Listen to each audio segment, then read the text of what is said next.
Hello, everyone, and welcome back to Miss Dina English. I'm Dina, and I'm very happy to have you here with us today. And I'm Tom.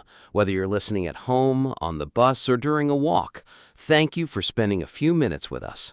Today, we're going to talk about football in 2026, and we'll do it in clear and natural English for B1 to B2 learners. Football is one of the most popular topics in the world, so it's a great way to practice English while talking about something exciting. Our goal is not only to discuss football, but also to help you learn useful vocabulary and expressions that people really use. Before we begin, think about this question. Which football team or player are you most interested in for 2026? You don't need to answer out loud, just keep the question in your mind while you listen. The year 2026 is special because many football fans are already looking ahead to major international competitions and new stars. Some experienced players may still be playing, while younger players could become the new leaders of their teams. That makes football interesting. Every few years we see a new generation of talent. Tom, when you think about football in 2026, what is the first thing that comes to your mind? I think about the next World Cup. Fans from many countries will be talking about which teams have the best chance to win. Yes, and people will discuss tactics, coaches, and player form. Exactly. In football, form means how well a player or team is performing at the moment. For example, if a striker scores goals in several matches, we can say he is in great form. And if a team has not won many games recently, people may say their form has dropped. Another important word is tactics. Tactics are the plans and strategies a coach uses during a match. Some teams play very attacking football, while others focus more on defense. Tom, do you prefer attacking football or defensive football? I usually enjoy attacking football because there are more chances and more goals. It feels exciting to watch. I understand that. Many fans enjoy matches with a lot of action. But defensive football can also be impressive when a team is organized and disciplined. That's true. A strong defense can be just as important as a strong attack. In 2026, coaches will probably use a mix of both. Modern football often requires balance. Let's talk about players. Many young footballers are becoming famous very quickly. Yes, social media and international competitions help young players become known around the world. Fans enjoy discovering new talent before everyone else knows the player. Sometimes a young player has one amazing tournament and suddenly becomes a global star. Another useful expression is breakthrough season. A breakthrough season is a period when a player becomes much more successful than before. For example, a young midfielder might have a breakthrough season in 2025 and become a key player in 2026. Speaking of midfielders, let's review some football positions. We have the goalkeeper, who protects the goal. Then we have defenders who try to stop the other team from scoring. Midfielders connect defense and attack. They often pass the ball and control the game. And forwards or strikers usually focus on scoring goals. Dina, which position would you choose if you were a professional football player? I think I would choose midfield because I like the idea of helping both defense and attack. That makes sense. Midfielders often have to think quickly and make good decisions. What about you? I would probably be a striker. I would enjoy trying to score goals, although I'm not sure I would score many. At least you are honest. Another interesting topic for 2026 is technology in football. Yes, technology has changed the game a lot in recent years. We now have systems that help referees make difficult decisions. The most famous example is VAR, which stands for Video Assistant Referee. Some fans love VAR because it can correct mistakes. Other fans think it sometimes interrupts the flow of the match. What do you think, Dina? I think VAR is useful, but it works best when decisions are made quickly. I agree. Long delays can make the game less exciting for spectators. By the way, spectators are the people who watch a match in the stadium. And the people who watch on television are usually called viewers. Football in 2026 will probably attract millions of viewers around the world. That's one reason why learning football vocabulary is useful. You can understand sports news and conversations more easily. Now, let's imagine a typical discussion between football fans. One fan might say, "I think this team has a strong squad." Another fan could reply, "Yes, but they need a better defense." A squad means the group of players available for the team. You can also hear phrases like, "they have good chemistry," or "they play well together." Chemistry means the players understand each other and work effectively as a team. Another common expression is title contender. A title contender is a team that has a realistic chance of winning a competition. For example, people might say, "This club is a strong title contender for the 2026 season." So far, we've talked about tournaments, tactics, positions, technology, and useful vocabulary. We'll discuss how football fans prepare for big matches, what makes international tournaments special, and how you can talk about football confidently in English conversations. In this part, we're going to continue our conversation about football in 2026 and focus on the experience of fans around the world. Yes, because football is not only about the players on the field, it's also about the emotions, traditions, and excitement that fans share. When a big international tournament begins, many people change their daily routine so they can watch the matches. Some fans wake up very early, while others stay awake late at night because of the time difference. Time difference means that a match may start at different local times in different countries. Exactly. A game that starts in the evening in one country might start after midnight somewhere else. Tom, have you ever watched a football match very late at night? Yes, many times.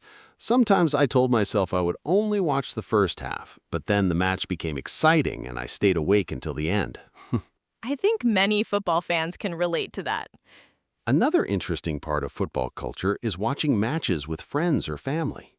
Yes, people often gather together, prepare snacks, and support their teams. The atmosphere can become very energetic, especially during important matches. Let's teach an important word here, atmosphere. Atmosphere means the feeling or mood in a place. For example, the atmosphere in the stadium was incredible. Speaking of stadiums, many fans dream of attending a World Cup match in person. Imagine thousands of supporters singing, cheering, and wearing their national colors. That creates a unique experience that television cannot fully capture. Another useful word is supporter. A supporter is someone who strongly supports a team. You can say, she is a loyal supporter of her national team. Loyal means faithful and dedicated over a long period of time. Now, let's talk about international tournaments. What makes them different from regular league matches? One big difference is national pride. Players represent their country, not just a club. Fans often feel a strong emotional connection because the team represents their nation.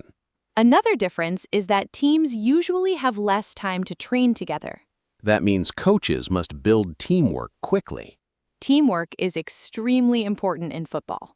A team with excellent individual players does not always win if they cannot work together. That's a great point. Football is often called a team sport for that reason. Dina, what qualities do you think make a successful football team? I would say communication, discipline, confidence, and teamwork. I agree. Communication on the field is especially important. Players need to tell each other where to move and when to pass. Another useful expression is build-up play. Build-up play refers to the way a team moves the ball forward before creating a scoring chance. For example, the team's build-up play was patient and well-organized. Now, let's imagine we are talking with a friend about a football match. Your friend might ask, "What did you think of the game?" You could answer, "I thought the second half was much better than the first."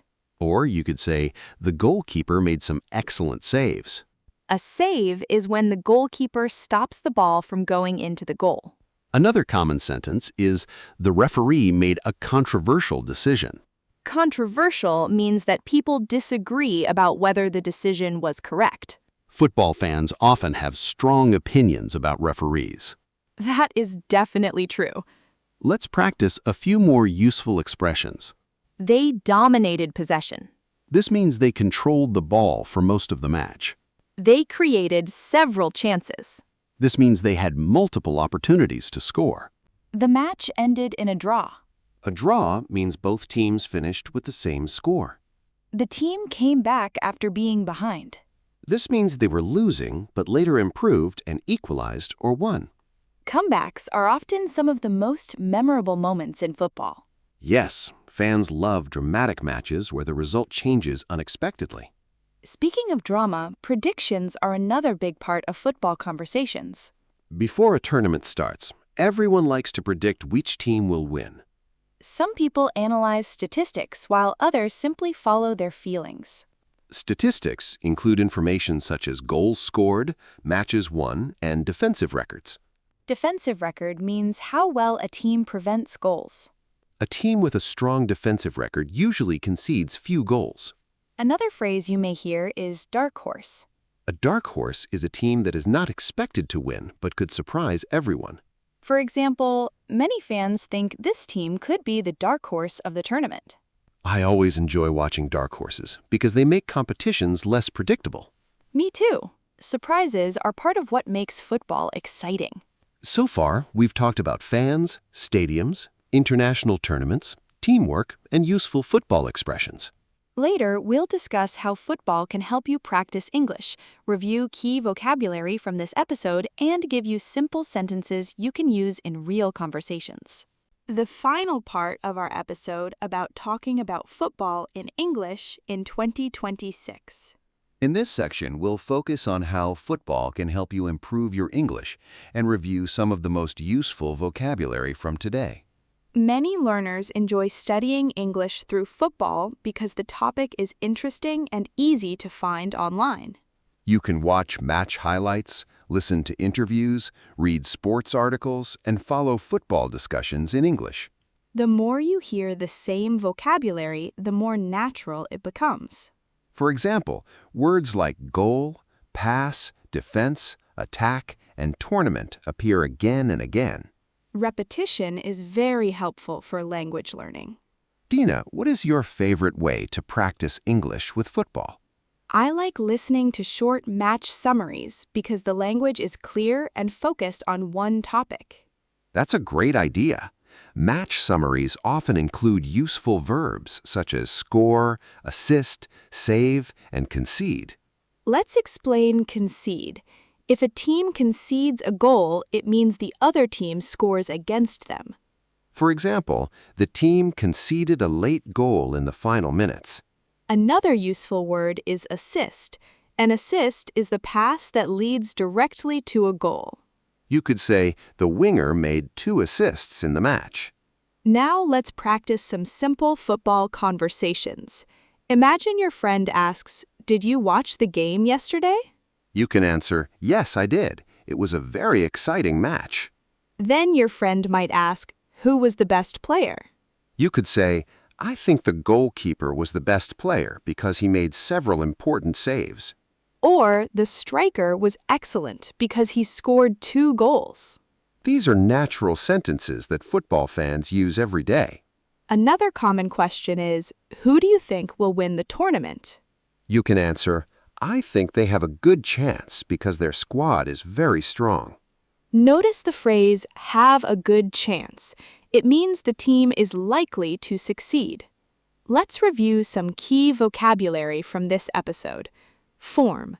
How well a player or team is performing. Example, the team is in excellent form. Tactics. The coach's strategy and game plan. Example, their tactics were very effective. Squad. The group of players available for a team. Example, they have a talented squad. Atmosphere. The feeling or mood in a stadium. Example, the atmosphere was amazing. Supporter. A fan who strongly supports a team. Example, she is a loyal supporter.